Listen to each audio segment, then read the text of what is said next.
আপনারা যারা করছেন 3টা মাস, খালি 1-2 মাস না, 3 মাস যাবত এই ইয়ার থেকে এনটা করলে তো কয়জনটা কইয়াম আমরা। ওই যে কুকাইলের এই যে রেজা, পাপ্পু, উজ্জ্বল, কুকাইল তো পাইবা খালি তো আমরা যাওয়া আসা কম হয়, কিন্তু কম হয় না। ওই জায়গা থেকে তারা আরো সহ আরো অনেকে আছে, এরা প্রতিদিন আমাদের সাথে মরসেল মহরদে গেছে, খাইছে নামাইছে, বাড়িতে খাইছে, চলছে বুঝছে। আপনার সন্তান হিসেবে আমি কষ্ট দিছি, আমি দুঃখিত। যে ফসল আমাদের আসার কথা ছিল বুড়ো সিজন থাকার কারণে 5-এর একটা বড় অংশ, 4-এর একটা বড় অংশ, 1-এর একটা বড় অংশ, 3-এর একটা বড় অংশ এবং 6-এর একটা বড় অংশ, এটা নদীমাতৃক। যদি একটা ঢল নামতো, পাহাড়ি ঢল যদি নামতো, একটা বৃষ্টি হইলে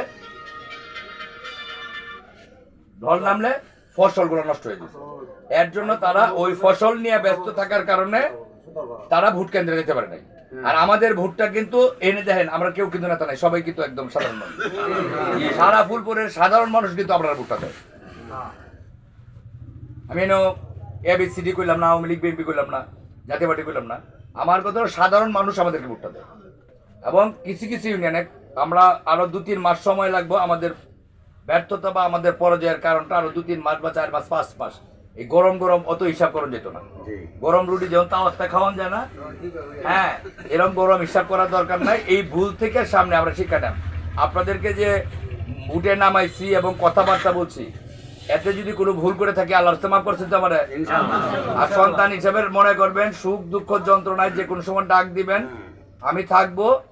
তবে কোনো স্বপ্ন দেখার দরকার নাই। এখন আমরা স্বপ্ন হলো যারা পাস করছে তারা দেশের কাজ করুক।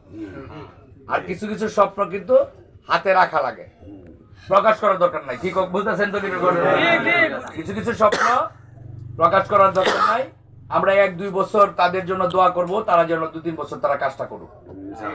2-3 বছর আমাদের রাজনীতি দরকার নাই। যার যে কাজ, যার যে কর্ম, যার যে ব্যবসা বাণিজ্য যাইব, আমি মাঝে মাঝে আসবাম।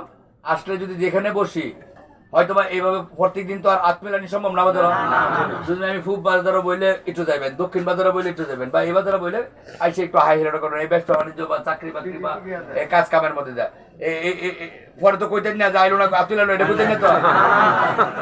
রাজনীতির একটা বিষয়। আর যখন আমি এলাকার ছেলে হিসেবে আসলাম, দেখা গেলো এই দোকানে বললাম, দেখা করে অন্য কাজ করুন, দেখা করে ব্যবসা করুন, দেখা করে কৃষি কাজ করুন, দেখা করে চাকরি করুন, অন্য কাজটা করুন। এটা নিজ গুণে আমার ধরে রাখলে আমি এত ভোট, আমি যতগুলো নির্বাচন করছি, কোন নির্বাচনে বোলাতে এই বছর যে ভোটটা পাইছি আমি, হ্যাঁ, এবং বালিয়াতে যে ভোটটা পাইছি, এত ভোটগুলো আমি কখনো পাইনি।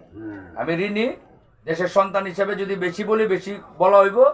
আমি বলি না বলে আমি কৃতজ্ঞ। তবে আপনাদেরকে যে স্বপ্ন দেখাইছিলাম, ওই যে মানে কৃষিকাজের জন্য, বুড়ো সিজনের জন্য, মানুষের তো একটা ফসল, এটার জন্য মানুষ, সাধারণ মানুষ কাজ করবো না, বুদ্ধি বলে গেছে। আরো অনেক বিষয় আছে, বললাম না। আল্লাহর রাস্তায় আপনাদের কাছে আমি ক্ষমা প্রার্থী। স্বপ্ন যেহেতু বাস্তবায়ন করতে পারি নাই, ইনশাআল্লাহ আল্লাহ আমাদের জন্য অনেক কিছু ভালো রাখছে হয়তো বা।